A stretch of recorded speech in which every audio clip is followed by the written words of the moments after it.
Hermoso tema musical que alguna vez hay que colar, hay que ver cómo lo colamos con la consigna. Por ejemplo, canciones sobre penas. Y ahí vamos. Pero no, en realidad lo que quiero hablar, y siempre rondando por ahí, por lo menos acicateado por todo lo que han desencadenado los sucesivos linchamientos que se han producido en distintos lugares de la Argentina, volví a pensar un poco en la cuestión de la sanción penal a partir de que lo que está ocurriendo no se está contando usualmente así, pero se podría contar de esta forma. En todos los linchamientos que se han producido, que incluyen un homicidio en Rosario y una tentativa de homicidio acá en Palermo, en la capital, o sea, delitos gravísimos, con penas severísimas, lógicas, porque la pena es proporcional, hay algo que es chocante y que irrita y pone patas arriba al sentido común mediático, que es que cambian determinados roles estereotipados fijados. Las víctimas son personas que son subestimadas, que son despreciadas. Las víctimas son, entre comillas, los delincuentes.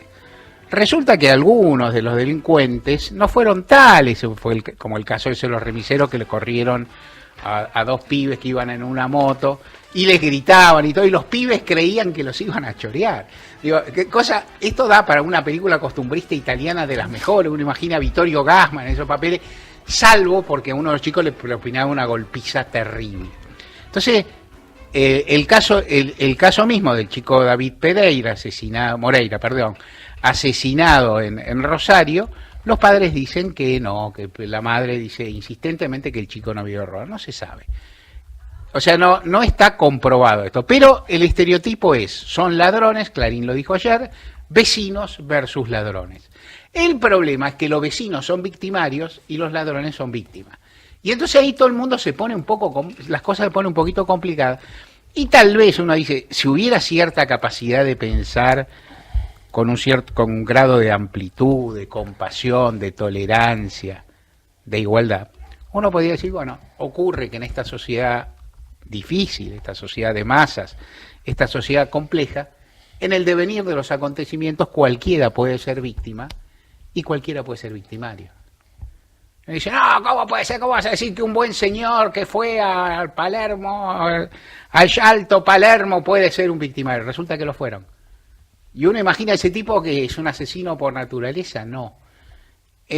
¿Salió de su casa pensando, hoy le voy a romper la cabeza a un motochorro? No. Los que salieron en Rosario me dijeron, hoy me voy a cargar a uno. No. Encontraron el episodio, reaccionaron y tal. Eso debería hacer pensar un poco y ver, bueno, cómo la sociedad es compleja. Está claro que hay personas que viven más vinculadas cotidianamente a la comisión de delitos. Por ejemplo, los abusadores sexuales, por ejemplo, los motochorros, por ejemplo, los que ejercen violencia familiar, por ejemplo, los grandes evasores. Algunos son considerados peligrosos y otros no son considerados peligrosos. Está bien. Está mal, pero así son las cosas. Cuando uno piensa en estas cosas, entonces también podría empezar a plantearse algunas cuestiones. Por ejemplo, me parece muy claro que una demanda que suelen tener los jueces y los fiscales penales de cualquier prosapia, garantista, no garantistas, etcétera, que es que los delitos flagrantes se juzguen rápido, es muy razonable. ¿Qué es un delito flagrante? Los casos de personas sorprendidas cometiendo delito en flagrancia deben ser procesados rápido.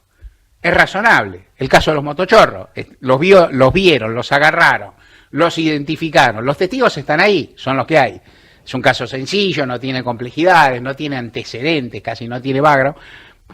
Están los testigos, está el acusado, debería resolverlo un tribunal en un plazo muy breve, hacerse esa audiencia ya mismo, hacerse velozmente, y de esa forma, por un lado, se ahorraría una serie de instancias, se tendría a los testigos más frescos, con mejor recuerdo, se evitaría todas las cuestiones de la dilación del juicio vinculadas a la cárcel. O sea, voy a decir, bueno, te detengo durante 72 horas porque te juzgo.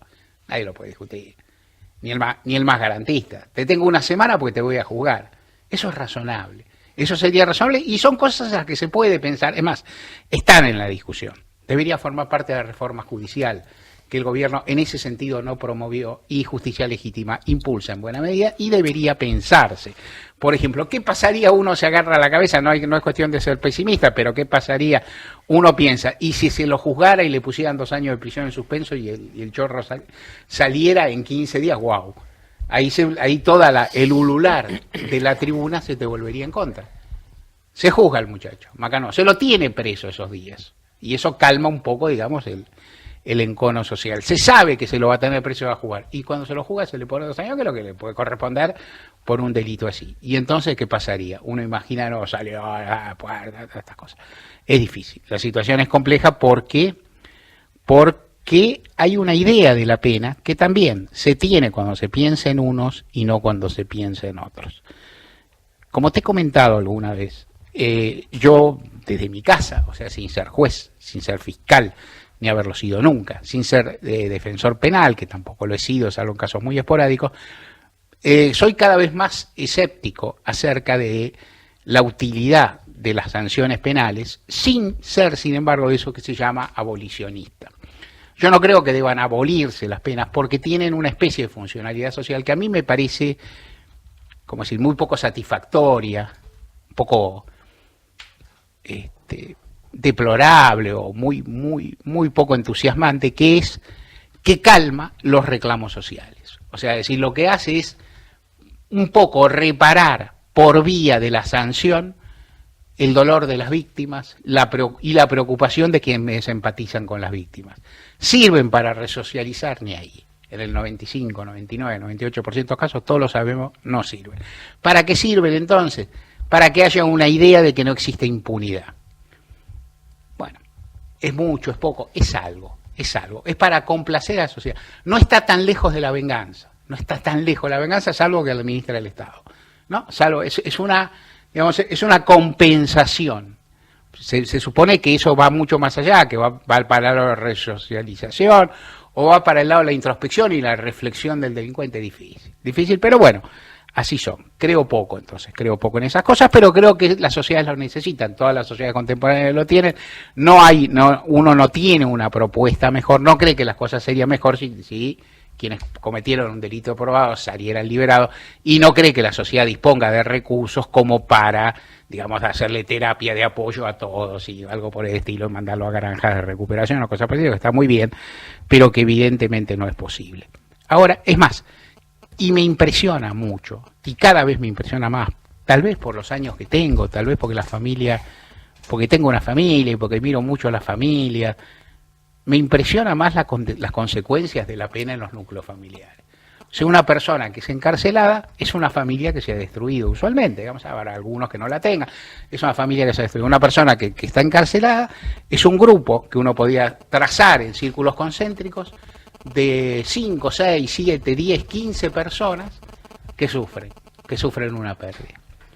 Si se descubriera a todos los que lincharon al pibe de Rosario, supongamos que fueran 15, y se encarcelara a 15, y se procesara a 15, y le metieran 10 años de cárcel como corresponde, ¿no sería terrible a su modo también? Yo sé lo que estoy diciendo. Y a la vez, si no se los encarcelara y no se los condenara, ¿no sería muy cruel con la familia de la víctima? ¿Y qué estás diciendo, Weinfeld? ¿Qué propones? No propongo nada. Las dos soluciones me parecen imperfectas, tal como están las cosas. Propongo apenas que pensemos en la dureza de todo lo que se teje alrededor de las cuestiones penales. Pero vos, ¿qué harías? Si yo fuera fiscal, acusaría. Si fuera defensor, acusaría y le metería los cargos que creo que merece.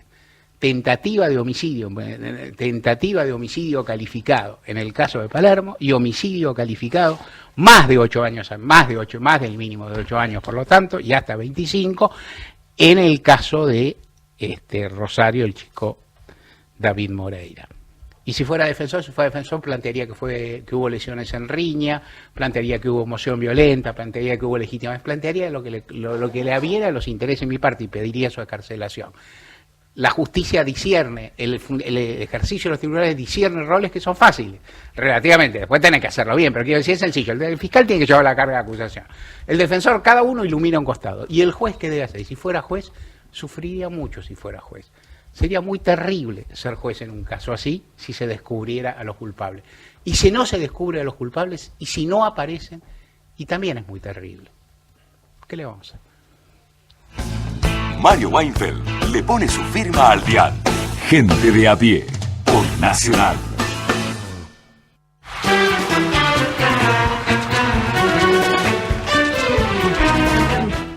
En nuestro Facebook los